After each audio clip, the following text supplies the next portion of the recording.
What is up? What is up, YouTube? Hey, before we get started, man, check this out. Wait a minute. Yeah, we're gonna go a little brighter so y'all can see. First of all, I'm back from the Philippines. Thank everybody who said safe travels and all that stuff. That's number one. I told y'all, look what Uncle Mike got, man. Boom. My Jaguar Right, and it's a nice shirt. My Jaguar Right shirt came, so I guess I'm officially, what they say? I forgot what they said. I'm a Jaguar Right supporter. Jaguar Right was at the daggone courtroom, y'all. Y'all know that. She was there on the first day. Wow. She was there on the first day. And I dedicate this video and stuff to her because she has been spilling the beans. Her, Gene, a couple other people, man, has been spilling the beans on Jay-Z, Diddy, and the music industry for years to come. And Uncle Mike just jumping on it. I just jumped on it. I was like, dude, there's no way in the world one person could be doing all this, or two people, whatever. They talk about Jennifer Lopez and all these Freakoffs and how they party. I'm like, God dang, man, they party a little too hard for me. Yeah, that's too much partying. Court releases new evidence leaking Jay-Z to Diddy's Freakoff. Let's check this bad boy out, man. Let's hit that subscribe button, hit that bell. I'm working on some things. I always say that, right? I'm always working on some things, but it's almost ready, man. We're gonna be launching soon. I'm going up to New York. Uncle Mike going up to New York. I'm going up to New York to check out the trial and everything. So y'all hit that subscribe button, hit that bell. Hey, let's check this bad boy. Here we go, man. It's looking like it might be the end of the road for hip-hop's biggest billionaire, Jay-Z, as the courts just received explosive new evidence linking him to Diddy's infamous Freakoffs. Said that he alleges that Diddy strapped a to his face and made him parade around a party. And he says that in this party, Jay-Z, Beyonce, LeBron, and 𝗗𝗢𝗡𝗞𝗦 saw him in rare form because of this. Now, from lawsuits to witnesses to decades-old rumors suddenly bubbling back to the surface, we're about to break down everything you need to know about how Jay-Z got caught in Diddy's downfall. The throne might be watching, but we're watching the throne fall. The dismissed lawsuit drama. So let's get right into the tea. Back in October 2024, a woman filing as Jane Doe dropped a bombshell lawsuit in the Southern District of New York against Diddy. She claimed he violated her at just 13 years old after the 2000 MTV Video Music Awards. But here's where it gets spicy. In December 2024, she updated that lawsuit to include Jay-Z as a co-defendant. According to the lawsuit, Jane Doe said she was approached by a limo driver who told her she fit what Diddy was looking for. Imagine being 13 and hearing that from a grown man. That's straight predatory behavior. The lawsuit claims she signed some NDA, drank something that made her feel woozy, and then both Jay-Z and Diddy violated her in a bedroom. She even claimed an unnamed female celebrity witnessed it all go down. Now that's the kind of tea that had Twitter going nuclear. When this lawsuit hit, Jay-Z wasn't playing around. He called the allegations idiotic, frivolous, and straight up said it was a blackmail attempt by the woman's attorney, Tony Busby. According to Jay, Busby sent him a demand letter in November 2024 trying to get a financial settlement, but Hav wasn't having it. Instead of settling, Jay-Z went on the offensive. On November 18th, 2024, he filed his own extortion lawsuit against Busby in Los Angeles, initially as a John Doe. He claimed Busby was trying to extort exorbitant sums with wildly false claims about sexual assaults involving multiple minors. Jay's attorney, Alex Spiro, didn't mince words either. He called the lawsuit a shakedown and started pointing out all the inconsistencies in Jane Doe's story. He even noted that in her December 2024 NBC News interview, she admitted that not all the facts were clear and that she may have made a mistake in identifying people. We expect Mr. Carter to be fully cleared of all of this in the coming days. Almost nothing that she says has checked out because this never happened. Jay-Z also talked about how these allegations traumatized his family, including Beyonce and Blue Ivy. He vowed he wouldn't settle and wouldn't pay one red penny. Then the legal battle got intense. On December 26, 2024, U.S. District Judge 𝗟𝗓𝗡𝗖𝗓 ruled that Jane Doe could stay anonymous for now, but might need to reveal her identity later. The judge even criticized 𝗟𝗡's combative motions and inflammatory language, basically telling him to chill out. Then things got real interesting when ABC News got their hands on a recording where Jane Doe apparently told private investigators connected to Jay-Z that he didn't actually do anything to her, and that Busby pressured her to include him in the lawsuit. But Jay-Z, you're saying he was definitely there? But he had no part in it, or he was just... He was there. He was just there, but he didn't have anything to do with any sexual acts towards you. It was strictly, yeah. But then the plot thickened even more. In a sworn declaration, Jane Doe denied saying any of that and claimed she only dropped the lawsuit because she was scared of intimidation and retaliation from Jay-Z and his fans. She also said the investigators intimidated her by showing up at her crib uninvited. It's giving messy, messy, messy. That was when Busby tried to clear things up with his own recording. They say that they have you on tape denying that Jay-Z assaulted you. Is that true? No. I've never said that. This right here is the receipts. This was a phone call between attorney Tony Busby and Jane Doe herself, and it completely destroys that first recording Jay-Z's team was passing around. Jay-Z's team was out here trying to paint this picture like she was confessing to lying, but this recording flips the whole script. Tony went on to ask Jane Doe. They also say that you told them, and they have it on tape, that I, Tony Busby, told you to came up with this plan and told you to say that Jay-Z assaulted you so you would get more money. No.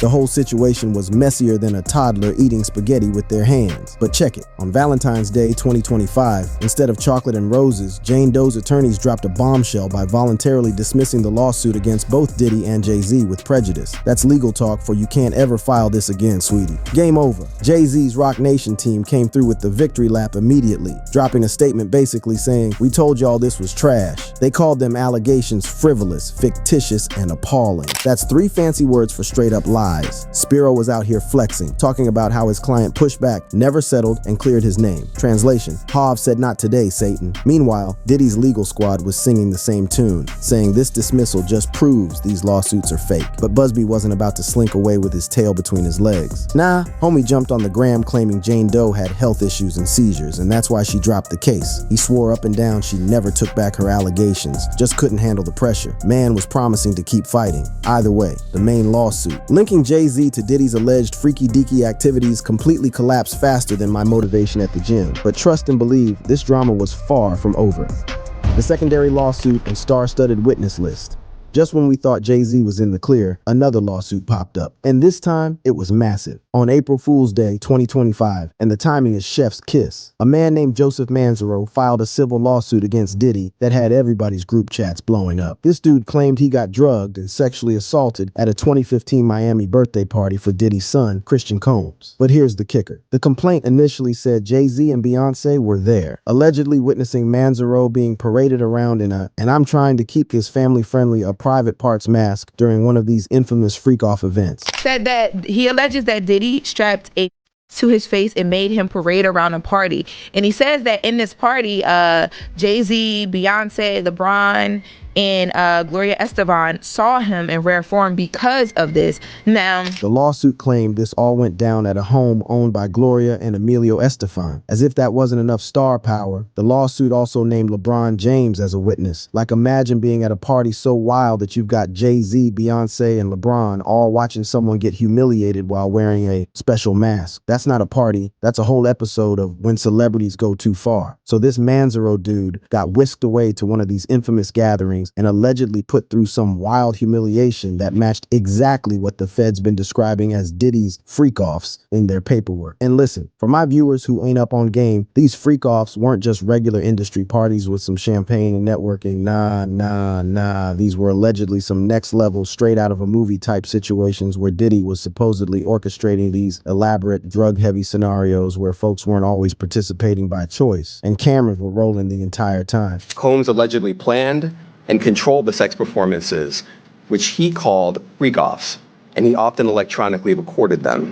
The freakoffs sometimes lasted days at a time. It's giving major Eyes Wide Shut energy, but swap out Tom Cruise and them fancy masks for platinum chains and hip-hop moguls. The type of parties where what happens there is supposed to stay there, but the Fed's got different plans. Jay-Z's attorney, 𝗟𝗓𝗡𝗞𝗦, that man stay ready with the legal clapbacks, came through swinging, saying Jay wasn't even in Miami when all this supposedly went down, and pulled out receipts showing 𝗗𝗢𝗡𝗞𝗦 was somewhere completely different, handling his business. 𝗟𝗢𝗡𝗞𝗦 wasn't playing around, calling these allegations straight up nonsense that's messing with people's faith in our whole justice system. And check what happened next, fam. Just 10 days later, not months, not weeks, 10 days. On April 11th, 2025, 𝗟𝗓𝗡 filed that amended complaint that had Jay-Z and Beyonce's names completely wiped from the paperwork. 𝗟𝗡𝗡𝗞𝗦 must have come through with some serious evidence showing they weren't anywhere near Miami, because 𝗗𝗢 and B disappeared from that lawsuit faster than Soulja Boy's relevance. One minute they're supposedly key witnesses to some wild activities, next minute poof gone. The new version of the lawsuit only mentioned Diddy and them other defendants. No more talk about Jay or the Queen. Now we gotta zoom out and see the whole picture of what's popping with Diddy, because that's the backdrop to all this Jay-Z drama unfolding. Diddy's legal situation is messy. We talking 30+ civil lawsuits, all claiming different types of misconduct, and many of them filed by the same attorney, Tony Buzbee. This man Buzbee collecting Diddy accusers like they're Pokemon cards. And let's not forget, Diddy's facing them heavyweight federal charges for sex trafficking, racketeering, and all sorts of serious business. The indictment breaks down how these freak-offs were supposedly these methodically planned drug-heavy events where people were coerced into participating and everything was caught on camera. That's some serious blackmail material right there. Typically, the victim is lured into a situation where he or she is given a drink.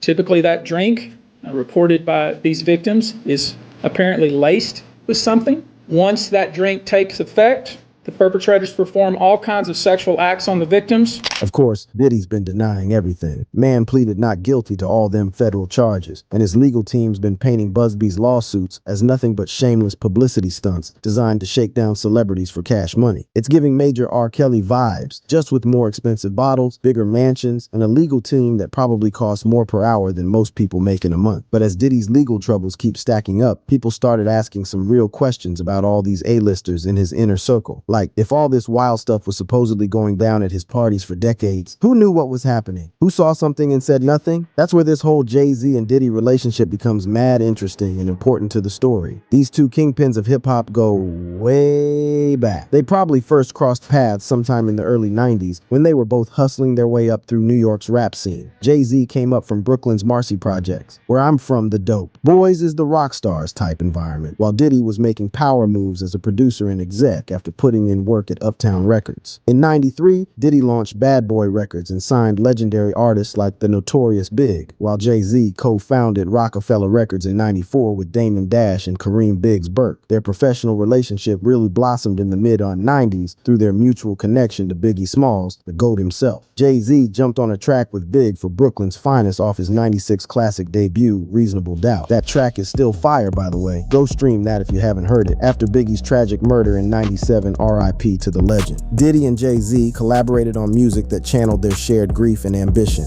Jay blessed Diddy's debut album, No Way Out, with a verse on Young G's, and Puff returned the favor by jumping on Jay's In My Lifetime Vol 1 for I Know What Girls Like. This was the beginning of what would become one of hip-hop's most powerful alliances, but these men weren't content with just dominating music. They had visions beyond the booth. They wanted boardrooms, fashion labels, alcohol brands, sports agencies, the whole empire. They showed up at the same industry events, popped bottles at the same exclusive clubs, and walked the same award show red carpets, building this relationship that was equal parts competition and brotherhood. By the late 90s, if you spotted Diddy at a high-profile event, chances were Jay wasn't far behind, and vice versa. From MTV VMA after parties to charity galas, these two were becoming the face of hip-hop entrepreneurship and excess. They weren't just making songs together, they were building legacies side by side. Here's this guy from neighborhoods similar to where I grown up that made it to these unreachable heights. Puff was the first one that came through and made us feel like, it was us. It was ghetto fabulous. We took our rightful place at the tables in the boardrooms and the fashion shows, and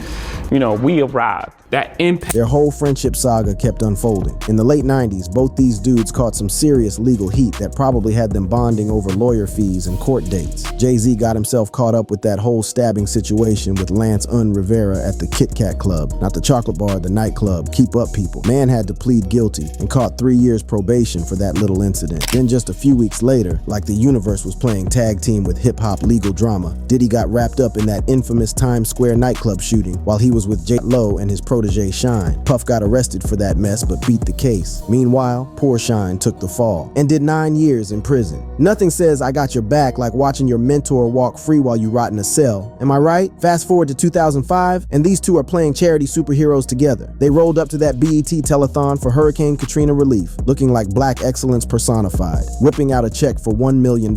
Jay-Z's over there getting all profound while Diddy's nodding along, probably thinking about how this will look great on their tax write-offs and their public image. Two birds, one charitable stone. By the early 2000s, Jay had locked down the ultimate upgrade to his empire, Beyonce freaking Knowles, after they met at some MTV spring break situation in Cancun back in 2000. Can you imagine being at that event and witnessing the beginning of music's most powerful couple? Once Queen Bey entered the picture, Diddy had to play nice with her too, and they even collabed on that low-key bop Summertime in 2003. It was just a B-side from Dangerously in Love, but still. The holy trinity of Diddy, Jay, and Bey started showing up together at industry events, looking like they owned not just the room, but the whole building the room was in. Then 2007 rolls around, and they're performing together at Screamfest when Diddy decides to get a little too comfortable and smacks Jay-Z's behind on stage. That clip resurfaced years later and had everybody like, pause. 50 Cent, being the professional troll that he is, used that footage to flame their relationship. But others were like, it's just bros being bros. Sure, Jan, my homies don't be smacking my behind on stage, but maybe that's just how billionaires show affection. Rich people different, I guess. As the years rolled on, Diddy became a fixture at Jay-Z's Bougie Rock Nation pre-Grammy brunches. You know, those events where everybody wears all white or pastel suits and pretends to eat tiny food while networking aggressively. At the 2020 brunch, Diddy got all in his feelings during a speech about Jay-Z with Jay standing right there. The crowd probably went wild because what says I've made it more than having brunch with not one but two black billionaires? That's not just goals, that's goals your goals have. And if you needed more proof that these two were tighter than spandex on a hot day, Diddy's own son was out here claiming Jay-Z as blood relation. It was in person.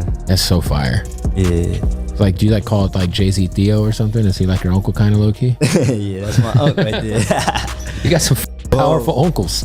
Jesus. But when Diddy's whole empire started crumbling in 2024 with them federal charges and civil lawsuits stacking up, Jay and Bey went ghost. Classic damage control. When your homie gets caught up, suddenly y'all weren't that close anymore. Funny how that works. 50 Cent, as always, had something to say. That was interesting. When I was saying things not knowing exactly what I was saying, but I was going with like, where's Jay at? He's mad quiet. Like while the Puffy thing was going on. But it's obvious now that his team was being made aware that he was in those allegations also. And that brings us back to the lawsuits. While the main one connecting Jay-Z to Diddy's alleged crimes was dismissed and his name was removed from the second one, the question remains, how much did Jay-Z know about what was allegedly happening at Diddy's parties? And that leads us to part 3, conspiracy theories and celebs in the crossfire. Now, when Diddy got locked up in 2024, the internet went off. And since Jay and Bey had been rolling with Diddy since starter jackets were hot, they caught all that conspiracy smoke quick. One of the craziest theories blowing up on TikTok and X had people swearing that Jay-Z, Beyonce, and Diddy were behind the deaths of some legendary artists. Aaliyah, R.I.P. August 25th, 2001. Left Eye, R.I.P. April 25th, 2002. Michael Jackson, R.I.P. June 25th, 2009. And Tupac, R.I.P. September 13th, 1996. These conspiracies claim these artists got eliminated for not bowing down to the music industry Illuminati trio, with folks saying Beyonce specifically wanted Aaliyah gone to clear her path to the throne. Some of these conspiracy nuts even dragging J. Cole into this mess, saying his track She Knows is secretly about Sean and Knowles. These conspiracies also swear that stars like Adele, Lizzo, Britney, and Ye are forced to praise Beyonce and Jay-Z at award shows or face music industry blackballing. They even claim Kanye's infamous "I'ma let you finish" moment with Taylor Swift was actually him trying to protect Taylor from the Carters. But then Jaguar Wright came through and poured gasoline on this conspiracy dumpster fire with some accusations that had everybody's jaws on the floor. Allegedly, Sean Carter is responsible for enacting Hype Williams to put Aaliyah on a faulty plane to move her out the way as punishment for rejecting him, and so he could level up Beyonce, who was struggling. Let's just say allegedly that happened. Wright's claims were so wild that Piers Morgan actually had to retract them after Jay-Z's legal pit bull came barking with threats, calling her statements demonstrably false. But the conspiracy train keeps on chugging along the crazy tracks. Another theory that won't die is about Jay-Z's sus connections to other problematic celebs. Right, plus 50 Cent and Suge Knight have been connecting dots between Hav and folks like Harvey Weinstein, Jeffrey Epstein, R. Kelly, and Diddy. They're suggesting Jay's not just hanging with these characters by coincidence, but part of some underground Illuminati-type network of bad behavior. That's a heavy accusation to throw around. And speaking of R. Kelly, you know, the certified creep currently collecting prison meals, Nas once threw some serious shade about Jay-Z's awareness of Kelly's predatory behavior. You can't tell me, Jay, that see a 14-year-old girl come in the studio and shit on R. Kelly's lap. No. You can't tell me, you won't tell me that working on that album, that he ain't never seen that 14-year-old girl come in the vicinity? My belief is that anybody who's worked with him and been in his cipher has seen it go down. And DJ Academics also shared some rumors he'd heard about Jay-Z. Then I'm like, oh, this is some other shit. But that was easier for me to do. Now, the Jay stuff, I've heard stuff, but I haven't heard as much as I heard it. Like, yeah, I heard that he used to date these chicks under age. Then there's folks saying Jay and Bay's radio silence after Diddy got locked up is basically them telling on themselves. Social media detectives and 50 Cent, who never misses a chance to troll Hob, been suggesting Jay-Z is hiding like he playing the world's most expensive game of hide and seek to avoid questions about his Diddy connection. The list of celebs who've been mentioned in connection to these parties reads like the guest list for the Grammys. Mariah Carey, Paris Hilton, Justin Bieber, who Diddy was creepily mentoring when he was just a teen, Megan Fox, Pink, Odell Beckham Jr., Drewski, Michael B. Jordan, Mike Myers, yes, Austin Powers, Mike Myers, Kanye West, Kid Cudi, Prince Harry, the actual Prince, y'all, Cassie Ventura, Dawn Richard, Young Miami, Lorianne Gibson, Jennifer Lopez, LeBron James, and Gloria Estefan. It's like the most random celebrity name generator ever. As for Diddy's current legal situation, 𝗟𝗢𝗡𝗞𝗦, it's bad. His federal trial kicked off May 5th, 2025 in NYC with charges that sound like a whole season of Law & Order SVU, sex trafficking, racketeering conspiracy, and transportation for illegal activities. He pleaded not guilty, of course, but the judge wasn't buying what he was selling and denied bail 4 times. So Diddy's designer suit's been swapped for prison jumpsuits at the Metropolitan Detention Center in Brooklyn. How the mighty have fallen. The star witness against him is none other than his ex, Cassie Ventura, who testified for 4 whole days about the abuse and how she was coerced into these freak-offs. Sis came with receipts too, text messages, and video evidence of Diddy assaulting her in 2016. When they say, hell hath no fury like a woman scorned, they wasn't lying. The prosecution trying to prove Diddy was basically running a criminal enterprise for 2 decades. They got video evidence from these freak-offs and seized items including drugs and, I kid you not, 1,000 bottles of baby oil. What in the name of slippery floors was happening at these events? They also claimed Diddy's entire entourage, bodyguards, employees, the whole crew was helping facilitate these crimes. Talk about toxic workplace environment. Meanwhile, Tony Busby, the lawyer who's representing over 120 alleged victims, 120 y'all, reportedly sent demand letters to celebrities who attended Diddy's parties. He's arguing that if you saw something and said nothing, you're liable too. So far, we don't know exactly who got these letters, but you know folks are shaking in their designer boots. Federal prosecutors saying this case is far from closed, with more celebrity names potentially coming out as witnesses or in new lawsuits. The real bomb waiting to drop? Those videos allegedly recorded at the Freakoffs. If those ever leak or get played in court, careers could end overnight, even without criminal charges. Hollywood publicists working overtime right now. So where does all this leave Jay-Z? The actual lawsuits connecting him directly to Diddy's alleged crimes have crumbled faster than a stale cookie. But the big questions about how much he knew and when he knew it are still hanging in the air like bad perfume. For now, it seems like Jay-Z has legally distanced himself from Diddy's mess, but in the court of public opinion, that jury's still deliberating and they might never reach a verdict without more evidence. If you enjoyed this video, click on any of the cards on your screen for more content.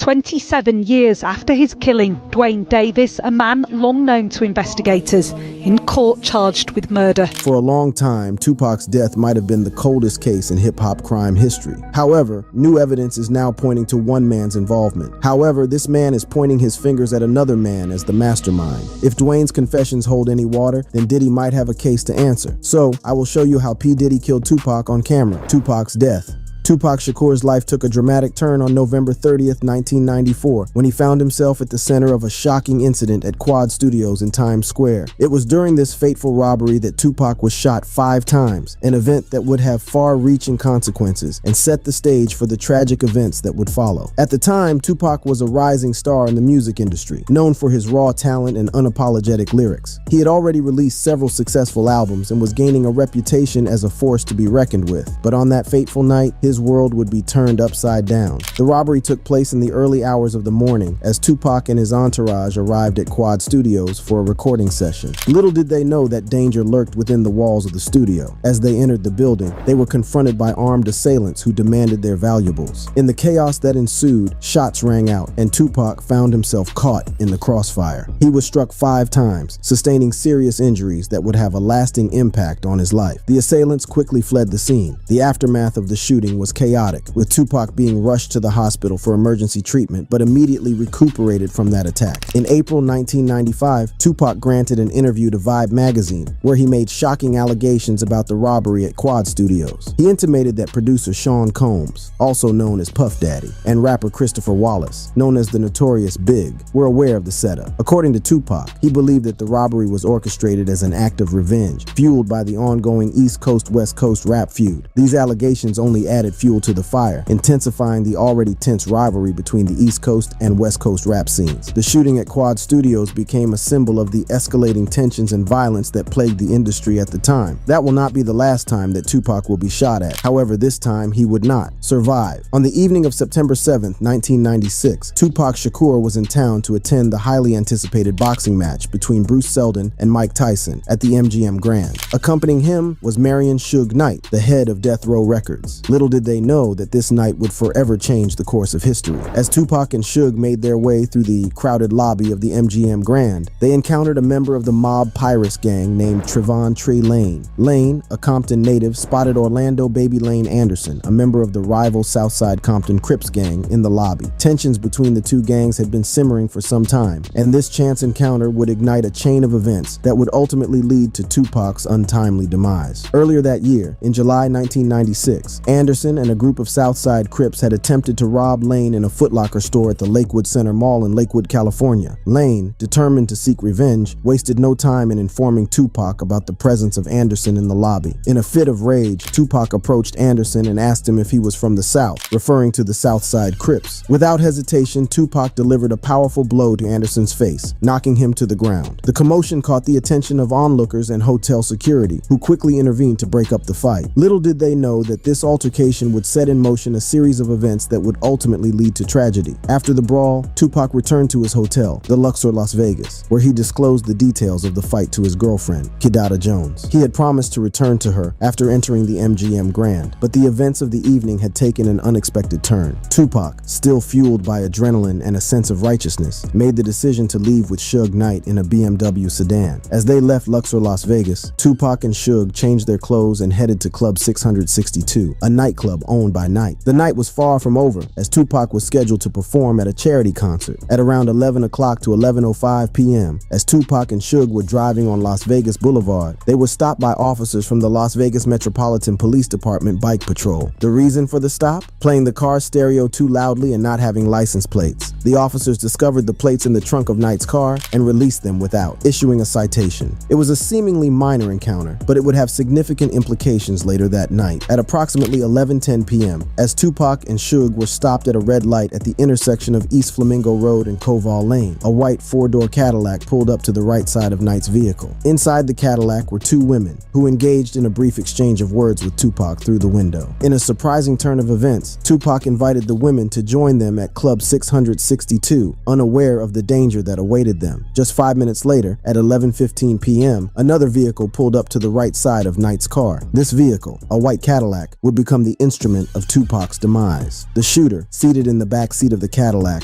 rolled down the window and unleashed a hail of bullets from a .40 S&W Glock 22. The shots rang out, striking Tupac 4 times, twice in the chest, once in the arm, and once in the thigh. The bullets found their mark, causing grave injuries that would ultimately claim Tupac's life. Despite being injured himself, Suge Knight managed to drive Tupac and himself away from the scene of the shooting. With a flat tire, they made their way to Las Vegas Boulevard and Harmon Avenue. It was there that they were once again pulled over by the bike patrol, who quickly realized the severity of the situation and called for paramedics. Tupac and Suge were rushed to the University Medical Center of Southern Nevada, just a short distance from the MGM Grand where their evening had begun. The medical staff worked tirelessly to save Tupac's life, but his injuries were too severe. He was heavily sedated, placed on life support machines, and ultimately put into a medically induced coma. Despite their best efforts, Tupac's condition continued to deteriorate. In the critical care unit on the afternoon of Friday, September 13th, 1996, Tupac Shakur succumbed to respiratory failure that led to cardiac arrest. His right lung had been removed in an attempt to stop the hemorrhaging, but it was too late. The news of his passing sent shockwaves through the music industry and left millions of fans around the world in mourning. In the aftermath of Tupac's death, numerous theories and speculations emerged, pointing fingers at various individuals within the music industry. One name that repeatedly surfaced was Sean Combs, better known as Diddy, the influential music mogul and founder of Bad Boy Records. Diddy had a complex history with Tupac. While they had collaborated on music together, their relationship was marred by conflicts and controversies. The rumors surrounding Diddy's involvement in Tupac's death only added fuel to the fire. Just months before the shooting that led to his death, Tupac had accused Diddy of knowing about the Quad Studio robbery before it happened. However, Diddy tried to control the narrative. Diddy called 𝗟𝗡𝗡𝗞𝗦, Tupac's brother, to deny any involvement in the crime. During an interview with The Art of Dialogue, 𝗟𝗡𝗡𝗞𝗦 shared his recollection of the conversation, shedding light on the emotions and thoughts that swirled within him. Back in the day, he called me, he was like, I just want you to know I ain't have nothing to do with your brothers. According to 𝗟𝗡𝗡𝗞𝗦, everything was just for show, as it was a bid to clear his name. The Los Angeles Times had published an article implicating Diddy in Tupac's murder, and Diddy did what Diddy does best. He played in the gallery. The LA Times had just dropped an article in the newspaper implicating him as well. 𝗟𝗡𝗡𝗞𝗦 knew better, so all he told him was that the truth would come out. According to him, even though Diddy might have looked sincere, all he wanted was information. Back then, I wanted all the information I could get. I heard what he said, but this shit been so chaotic, I ain't know which way to go until you find out more information. Now, we know that Diddy calling 𝗟𝗡𝗡𝗞𝗦 might have been Diddy's sly attempt to plead his innocence and divert the attention of detectives and the internet's wrath away from himself. However, 𝗟𝗡𝗞𝗏 would not let Diddy's call sway him. He went on to say, he could have been trying to cover his or he could have been sincere. We gonna see. 𝗟𝗡𝗏𝗡's words echoed the uncertainty and confusion that surrounded the case. Now, that article by the LA Times we earlier referenced that might have pushed Diddy into calling 𝗟𝗡𝗏 was later retracted in 2008. The Times explained that the story relied on information that was no longer deemed credible. With the amount of money and political connections Diddy has, people are suspecting that someone probably has been threatened to revoke their statement. It would not be unfounded to think that someone has been threatened, as all but one witness to the murder are deceased. However, Diddy's involvement in this case is palpable. At this point, every shooting, every crime, every random rat dragging a pizza in Hollywood somehow links to Diddy, and it's beginning to feel like, when are we going to start talking about the veracity of these claims? It's just too many attachments to Diddy, man. At some point, you got to start looking like, yo, what's going on? In the meantime, the police have their sights set somewhere else. My name's Jason Johansson, and I'm the homicide lieutenant with the Las Vegas Metropolitan Police Department.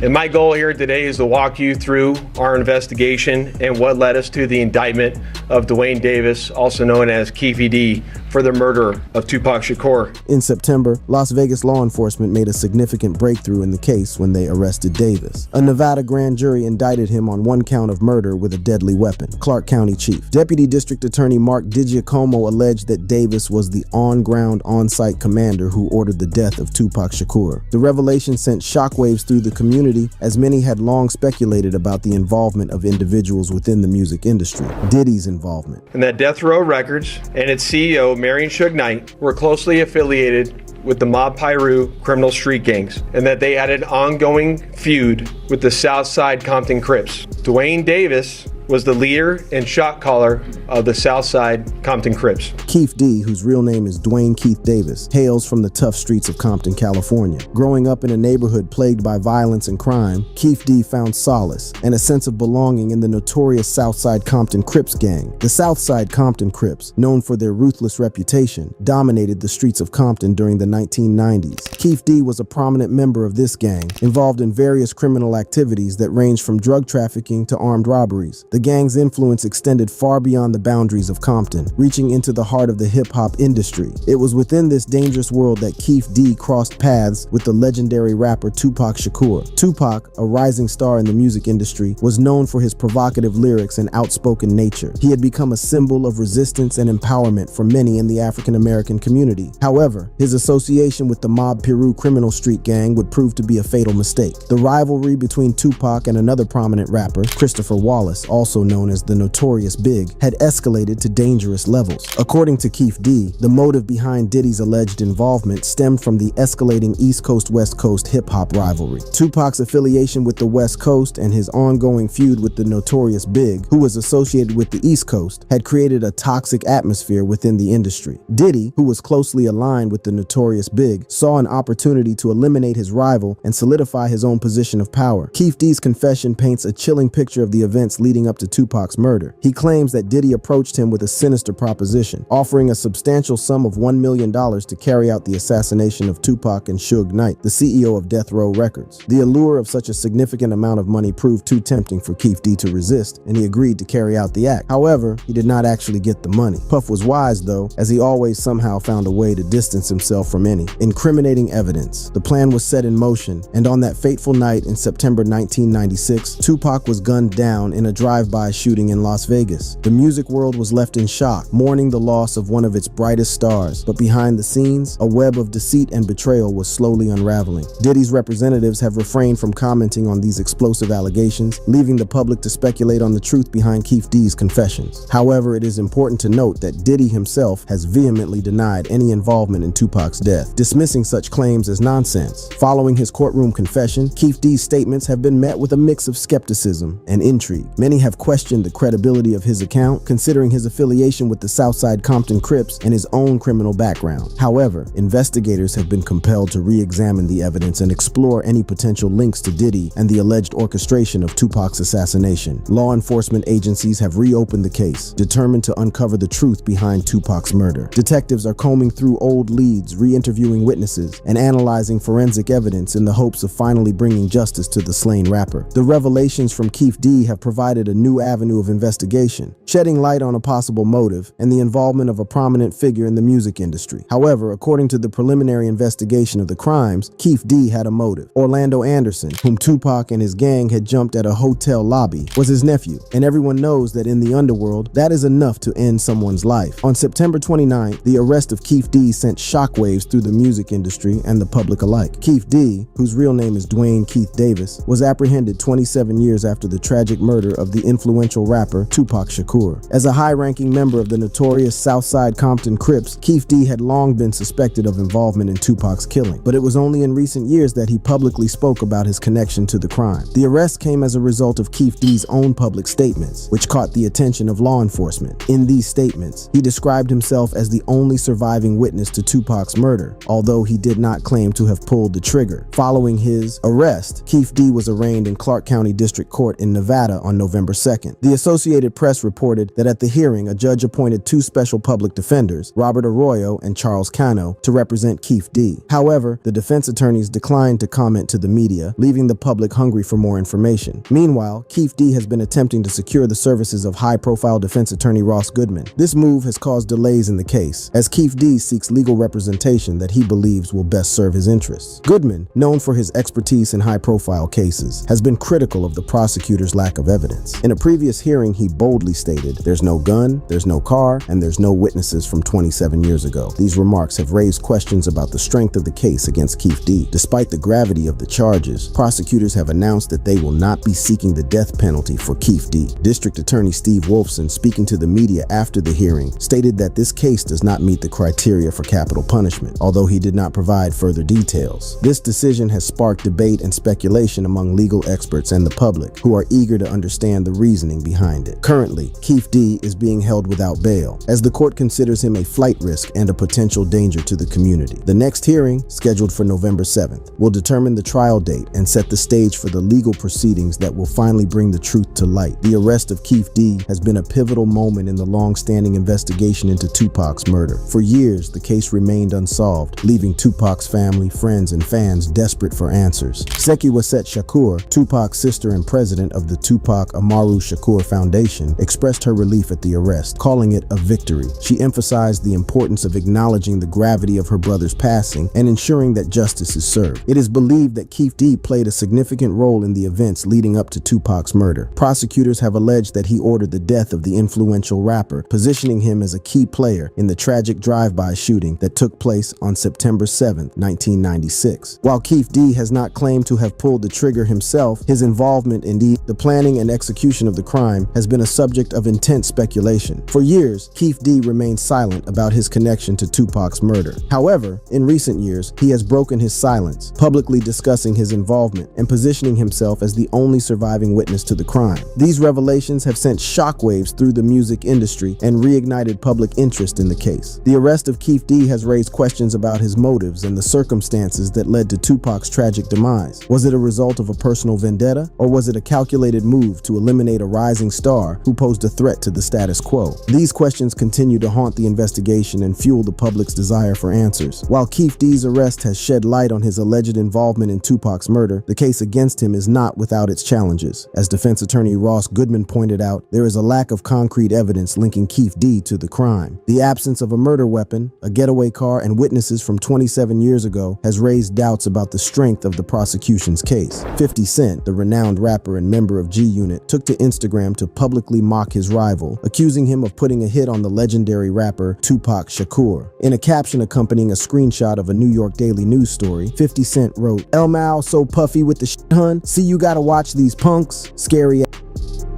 as a try you, hash no puffy juice, he killed your favorite rapper." These words sent shockwaves through the hip-hop community, as 50 Cent directly implicated P. Diddy in the murder of one of the most influential figures in the history of rap music. A groundbreaking documentary, directed by Michael Dorsey, has gained significant attention for its shocking revelations and evidence-based investigation into the deaths of Tupac Shakur and the Notorious Big. According to the documentary, P. Diddy, also known as Sean Combs, allegedly paid a Crips gang member named Dwayne Keith "Keffy" D. Davis a staggering sum of $1 million to carry out the hit on Tupac and Suge Knight. The film follows the investigations of LAPD detective Greg Kading, who presents a compelling case based on empirical evidence. Kading's investigations claim that Suge Knight, the co-founder of Death Row Records, then hired a Bloods gang member named 𝗟𝗡𝗞𝗦 to seek revenge for Tupac's death by killing the Notorious B.I.G. These shocking allegations shed new light on the bitter rivalry between Death Row Records and P. Diddy's Bad Boy Records, adding another layer of complexity to the tragic events surrounding these iconic rappers. Murder Rap has been praised for its well-produced and thought-provoking narrative, making a disturbing case that both Tupac Shakur and the Notorious Big were killed as a result of the intense rivalry between these two record labels. The documentary presents a fact-based investigation backed by evidence, challenging the commonly held theories surrounding these murders. In the early stages of the investigation into the murder of rapper Tupac Shakur, law enforcement faced numerous challenges that hindered their progress. The crime, which occurred in 1996, left investigators struggling to gather the necessary information to make any headway in the case. The lack of cooperation from witnesses and individuals with knowledge of the events surrounding the murder proved to be a major obstacle.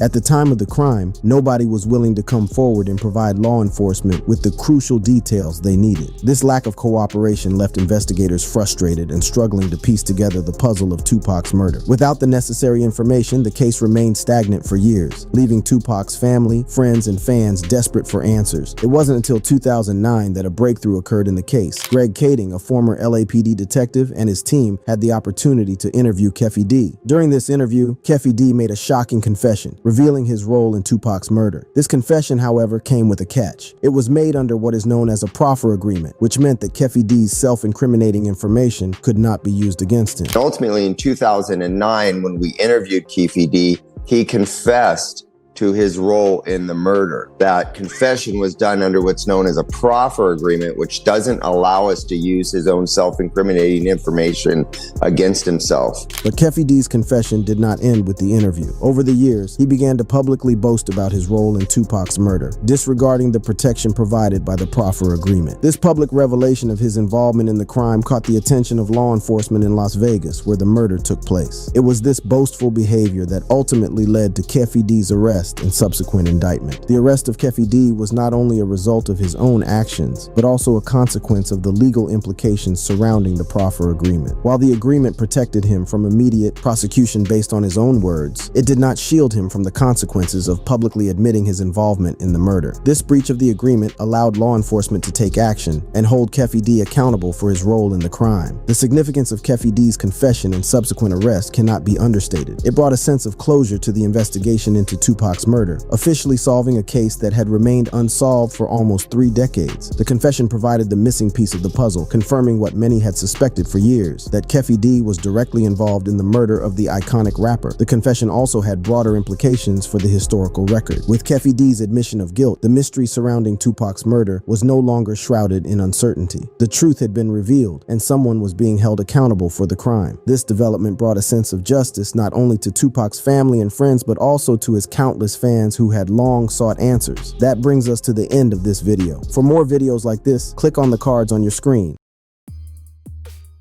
Click on the cards on your screen. Hey, y'all know 𝗟𝗡𝗞𝗦 done testified. I've been in here trying to catch up on videos and everything, but evidence leaking Jay-Z to Diddy Freakoff. I don't think no new information came out of this, man. I think it's all old information. What is up with that? Hey, y'all hit that subscribe button, hit that bell. Y'all take it light, take it slow. Tell them Uncle Mike told you so. Peace out.